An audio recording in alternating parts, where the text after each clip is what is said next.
Dear God, help us be nice. Hey, everybody, it's Kevin Hackenberg and Amanda Diaz, as always. And great day. What's this? Day 4 of live streaming with our second guest, Steve Forde, creative director. How do you describe yourself, Steve? I don't. Yeah. Okay. I try not to. I use words to describe you, but my kids are upstairs and I can't see them.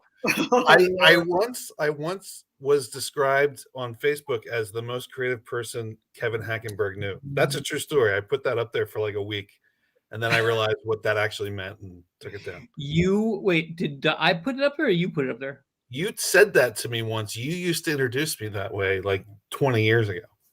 I've met a lot of people since then. I know. I've lost the title. I'm okay with that. I don't think it's true, actually. I've lost my ability to remember. So I don't know if you had the title or not anymore. I had it for like a week. I think I had it for like a week. I think you were just trying to get me down on a price for some creative service or something. It's probably true. I'm shady that way. Yeah. Watch out for the compliment sandwich. Yes. Huh. Interesting. So Steve joins us tonight because this live stream is interrupting our writing session. Mm-hmm. We're writing a sci-fi feature film. We were kind of venturing on the series, and who knows, maybe it'll be a series eventually. But what so tonight's like we're after hours. It's past 5 o'clock here on the East Coast. Amanda still, it's. I'm 3 o'clock over here. It's 3:20. Okay. I'm in LA, so yeah. Very nice. And what's fun is that Amanda's doing a bunch of admin for me for Get Kinetic and Funny&Amen. And I just sent her a bill to pay because we had Lauren McGarry, who's a fantastic AD, do a breakdown for this feature script. And Amanda's like, hey, I'm casting that. I'm playing Sam. When that movie happens, I'm playing Sam. Yes. So Amanda, you should know that we are in discussions to kind of push that movie forward. There's so much things that go into development of a film. Well, there's money moving around. That's a good thing, right? Yeah, it's starting to trickle. It started to trickle out. Amanda, Steve, as many things she is, but she's in LA pursuing acting, and she's already. I found out today she's cast as a lead in a movie here in Philly that I might be directing. That's because the world is so tiny, I mean, apparently so. And so, like, when I got this invoice for Kevin, I'm looking and I'm like, blurred lines.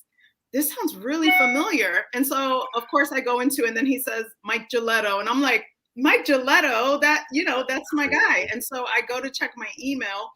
And I was looking at our history. 2016 is when I first auditioned for this film. And, all these years we've been kind of held back in production. Things have happened, to kind of hold everything back. And we finally got the cast, and then we lost cast, and then we gained. It's just like, it's been a journey, but it's such a great script. The script is great. I love the ending. It's just like, I'm a sucker for good endings. You always watch a movie and you're like, I don't really like how they ended that. Like, yeah, it was good, but I don't like it. But this one has a really unique and special ending. I thought it was really clever. But anyway, I want to write to Mike and tell him hi. Like, hey, guess what? Small world. You're stuck with me, man. That's great. Just when you think you got away, I'm back. Just because Amanda moved to LA does not mean that we can't fly her back out. You're still in the family here. Yeah. What Steve and I were just talking about the ending of our film. Mm-hmm. Amanda, what's a good ending to a film? What's your favorite film ending? Sometimes I like when it like leads to like, oh, there's gonna be a part 2. I do like that. I like when there's a little cliffhanger, but not too much of a cliffhanger where you're just like, really, like that stinks. Like, so it's like they say, especially like, because I was born in the theater as an actor, and plays always like kind of end in a high note in some way, shape, or form. There's always like, the up, the down, whatever. But in the end, it's a happy ending. And I think as you know, as humans, we like happy endings, believe it or not. Like in this crazy world that we live in, we always like to see somebody win. We like to, even if it's the villain, to win. Like we like to see somebody win. So, you know, I don't know. I just feel like it has to be. Oh, thanks, Paul. I appreciate what you're doing. That's probably for Kevin. I don't. I'm trying to remember who you are. So you're one of my favorite friends. Fun. Yeah, but I feel like that's the hardest part. Don't, you know, with writing, don't you kind of already have how you want to end it, what the story's about, and it's like, this is how you want to end it. Don't you write the ending first? Is that what you guys do, or how do you go about writing? That's a fantastic question. I think that I remember I'm young to this feature film script writing process. I've co-written a bunch of feature films now, and I say a bunch, I mean you can count them on this many fingers or less. And a couple of the films have started out with like a premise, like a beginning, and where does the story go from there? Another one of the films I envisioned and had a co-creator come on, I knew the low point. I knew where I wanted the characters to hit rock bottom. Mm-hmm. I didn't know the beginning, I didn't know the end, but I knew the rock bottom moment. And for this one, Steve, as a creative director, so correct me if I'm wrong, Steve, but for this one, you knew the kind of sci-fi, the kind of special effects you wanted to create. And that's where the story kind of germinated from. Is that true?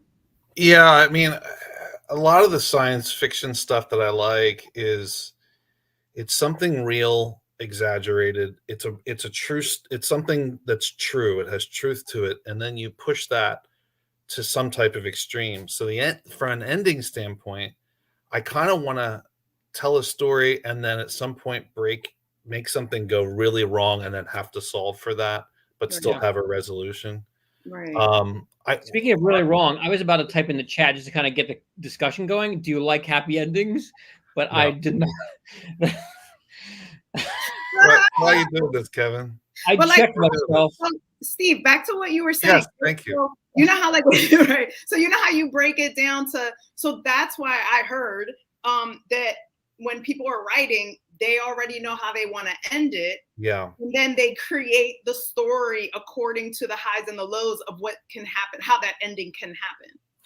Yeah, well, one of the things that I think that's true. I think people are trying to find their way back from a really great, no one's ever seen it before, unique composition, juxtaposition to two crazy things. When you're saying about endings, the ending that we reference in our home or some circles I'm in is that big Lord of the Rings ending where it really delivers. Because I don't like an ending that cuts off too short. Like there's the movie, like Harrison Ford in The Fugitive, like he barely gets 2 words out and then they just drive off. And I'm like, I just went through a lot of pain. I need a little bit of the soothing and but the Lord of the Rings ending keeps going. And it keeps going, and they're longingly looking at each other and like living in the resolve of the whole thing. And I think I appreciate that more, like I want to live in the space where the tension's gone and the character, I get a little more story there. But see, that's kind of like a happy ending, no? Like no, true. No, that's like that's a great ending. That's a great ending. Right. Yeah. Oh, I'm gonna tell you what's not my favorite endings. When they don't know how to end a film, so they have like 3 different endings. And then they'll be like, it ended like this, and then they'll reverse and then end it a different way, and then reverse and end it a different way. And you're like, wait, so how did it end? And they're like, I don't know. You decide. Yeah. How do you want it to end? And I'm like, oh, that's whack. You guys didn't want to marry an ending. That reminds me of the movie Clue. Did you ever see the movie Clue? Yeah. Yes, exactly. I'm like, come on, marry an ending. Like, yeah, I don't like that. That's funny. But yeah, endings are super important. And so I think that's why they start with the ending and then kind of lead to, so. We're writing the ending right now. Even today, we're discussing, how this film ends for some of the characters. Yeah, you gotta resolve a lot of open-ended things. So we've created a bunch of problems for ourselves, like really cool ideas that are this has never been seen before, or if you're going to be true to a character, it turns left or it turns right or zigs or zags. So we've gotten ourselves into the moment of, well, if it was a cool idea in the beginning, we better resolve it. And that ending has to contain like 25 of those things, you know, if we do it right. So This is my second sci-fi that I've co-created. And what's interesting about sci-fi is that you have to create laws of the universe that are before, you know, like every movie is written with gravity and, you know, what goes up must come down and forces that we understand via science. You know, even like a Jane Austen movie, even like, you know, a sitcom. But when you start creating a whole new world, especially in sci-fi, you have to create some of those. What are the laws of this world? And that's a very interesting thing. I've done 7 years ago when I co-created this film called What the Halo, a comedy film that I'm still developing. It was about an angel, and it was like, well, what are the rules in this angelic universe?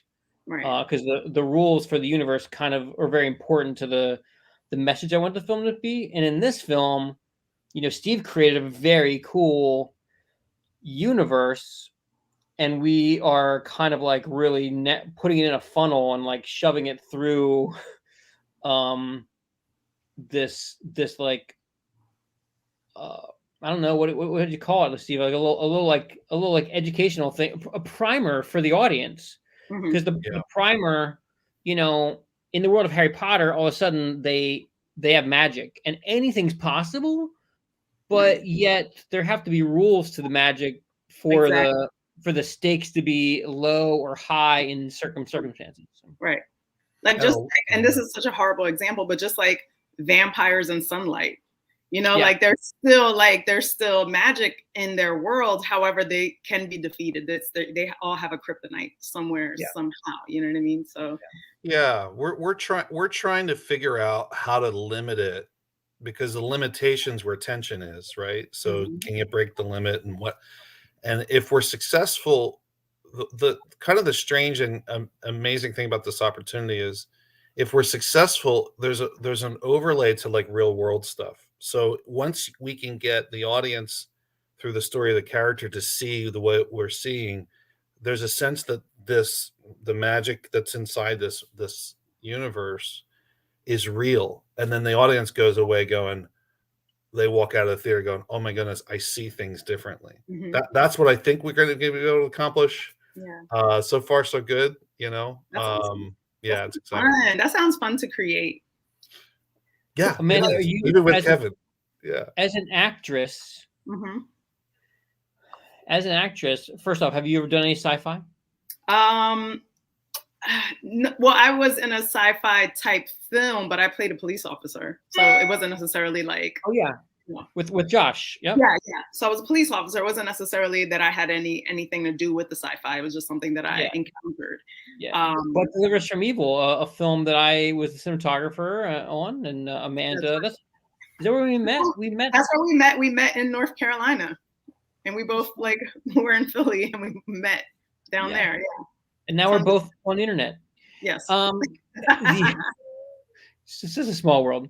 Yeah. And so have you ever been you know, have you seen a film that you were a part of that you like really like that? I hate the ending of that movie. Or loved. Yeah. I mean, there were a few films there. None of them were sci-fi though, that I really liked the ending and just the production altogether. It's kind of hard for me because even though I'm an actress, I still look at everything else.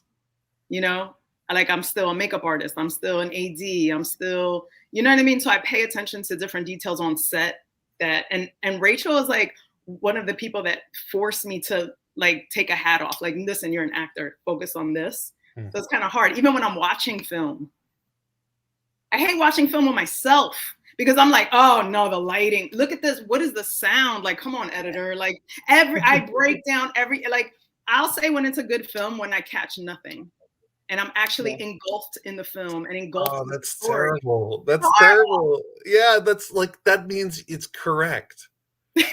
Right? Like it's not good. I know.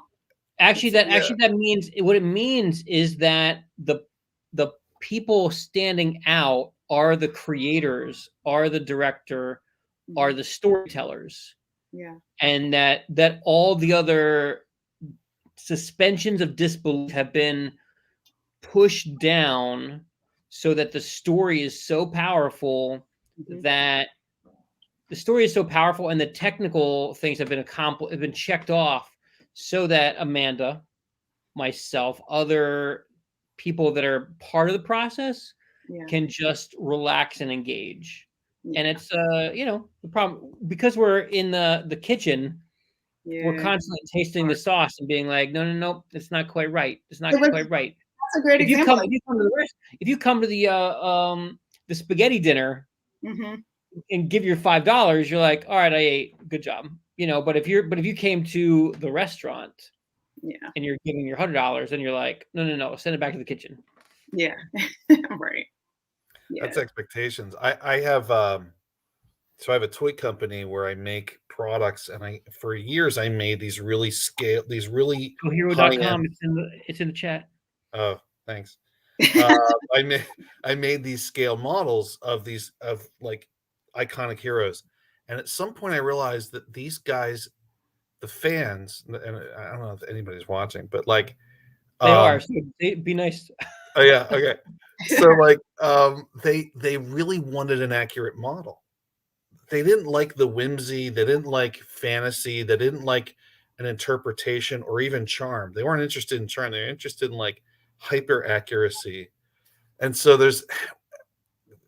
I wonder if I started just losing my enjoyment of any of that whole process of just looking for something to be correct so that I can replicate that thing, or I can have such precision. And there's value to that, but it's a very different expectation when you go, I want an interpretation of something. I want a painting of like in a biopic. I want a painting. I don't want a documentary, So I was thinking the other day when I was watching, I watched something with Matthew McConaughey, which I haven't really cared for as an actor, but he was really powerful in this story, and he's really, really ugly in it. Like it's not about good lighting. It's just about him like chewing up the screen and owning that space and doing like the most subtle things and being believable. And it's a totally different set of like expectations than what he's going to look like on a red carpet or like at an award show.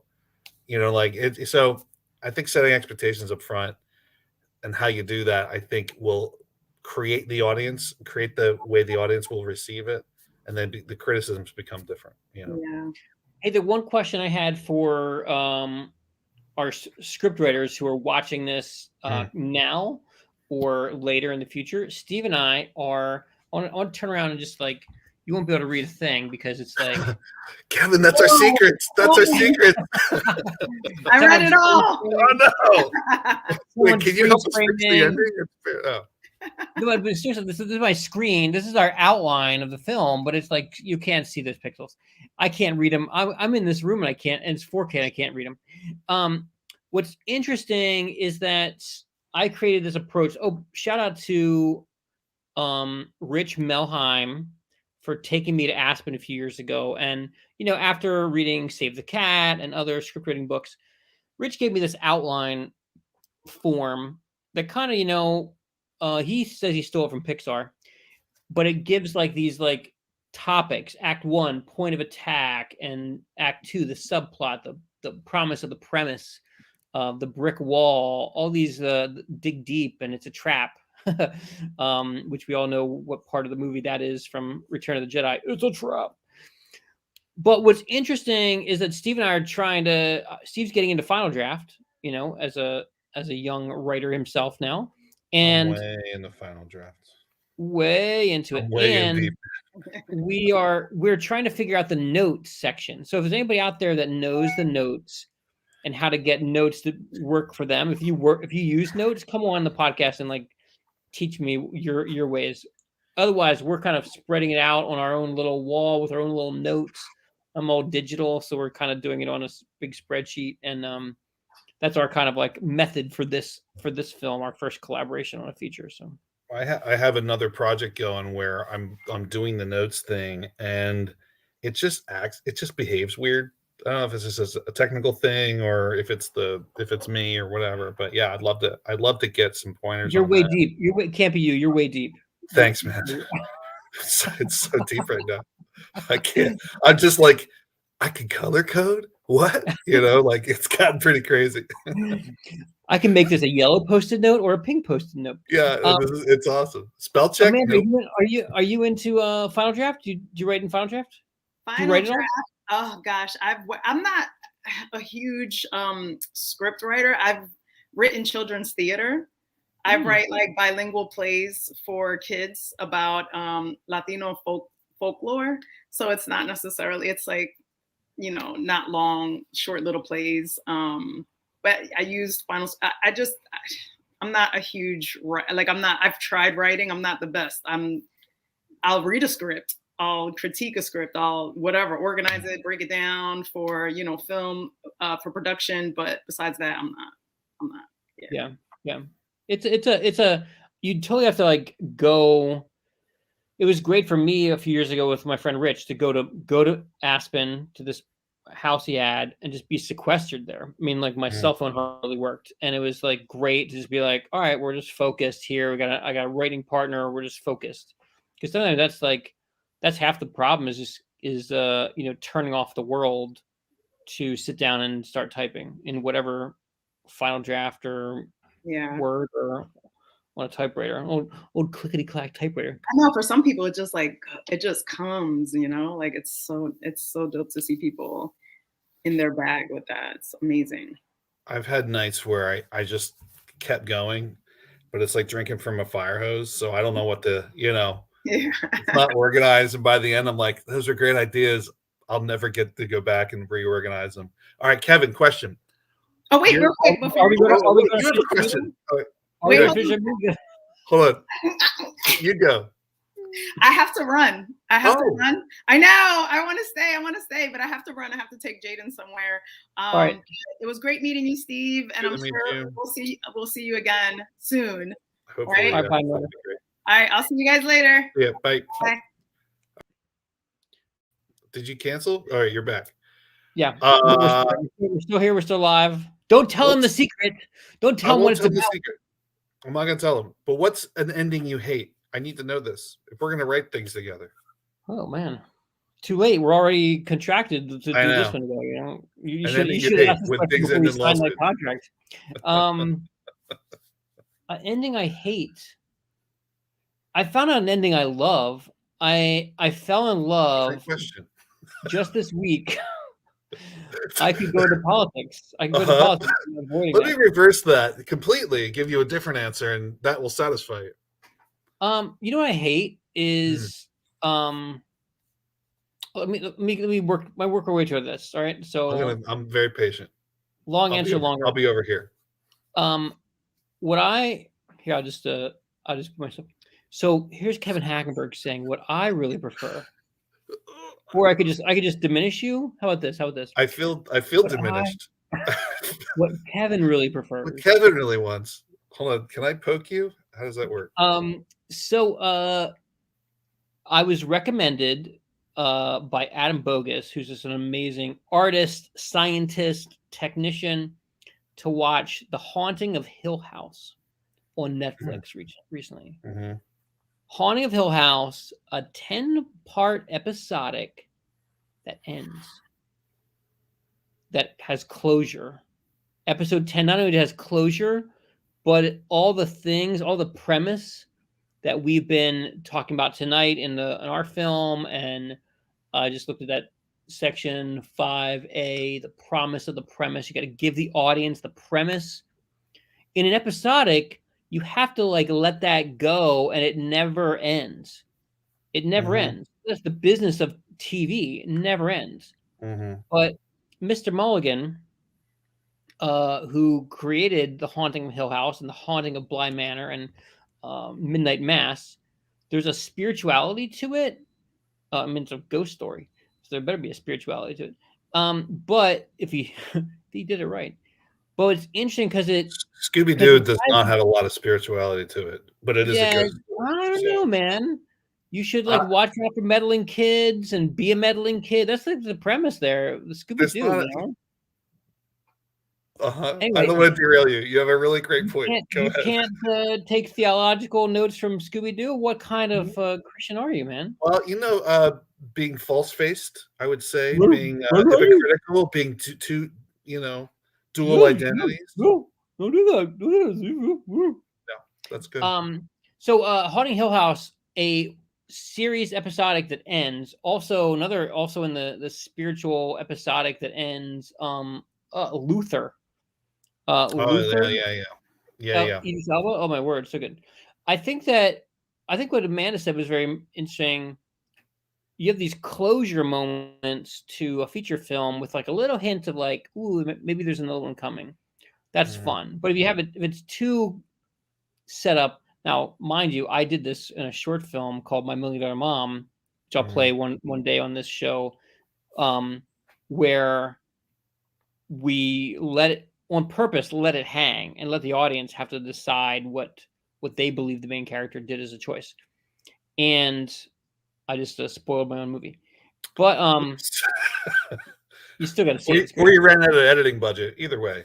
Yeah, you could call it that. That's so I think that like episodics, I want every season to kind of end and just give a little hang. But they end up hanging so big that you have to be committed to it. Now, I just recently read the pitch deck for Lost. After the studio gave them the money for the pilot, they were in edits on the pilot, and I read the pitch deck written by J.J. Abrams and his writing partner for Lost, and it was insanely awesome how much they had set up this story to go on and on forever, and it did. It did. Is Lost the longest running show on TV? No. That's The Simpsons. Well, yeah. Or I forget what it was. There was something before that, but no. Lost almost ended like 3 times and then extended. And I haven't seen it actually, but you haven't seen Lost? No, it's a commitment. It's the commitment. It's worth watching. I watched it again. We binged it, and it was better the second time. Ending made more sense. First time, I don't know. Second time, so it's I think it's that idea of like how long is this going to go on? I like a little closure. I watch Lost. Yeah, I need to watch Lost. Yeah, it has something it's trying to say. It keeps you going. It keeps you interested. It keeps you wondering. It builds its own universe. It has all the rules. It does all the stuff, man. It's really great. Extremely well acted. Well, hey, it's been awesome hanging with you. I guess we should get back to our meeting. Let's cancel this and get back to our other thing. All right, cool. Stick around and stay tuned because Steve and I will have a script coming to you to be funded for very soon for our sci-fi movie. Very nice. Thanks, guys. See you soon.